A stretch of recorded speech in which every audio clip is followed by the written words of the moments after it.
কতবার করে বললাম যে বাজার থেকে যখন মানে মাছ আনবা মাছটা কাইটা নিয়ে আসবা বা একটা কাজের লোক রাখতে বলছি, কোনোটাই করে না। মানে আমার কোনো মূল্যই নেই এই সংসারে। আমি বুঝলাম না, মানে মাছ কাটতে কাটতে আমার হাত নষ্ট হয়ে যাইবো, তারপর বুঝবো ঠেলা ঠেলা কারে কয়।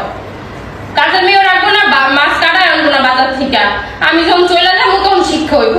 আমি চলে যাবো তো এই সংসারে আর থাকবো না। কি সে রিমু সিলি করতেছে কে?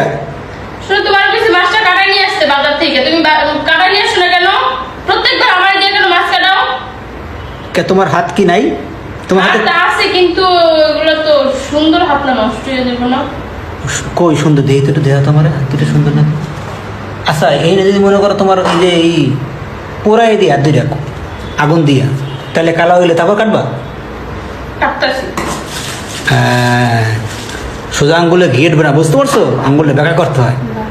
এমন কোনো কাজ করবা না যাতে তোমার ক্ষতি হয়। না, তাহলে কিন্তু হ্যাঁ, আমার কি আজকে একটু বাপের বাড়ি নিয়ে দিতে পারবা? হঠাৎ বাপের বাড়ি কেন?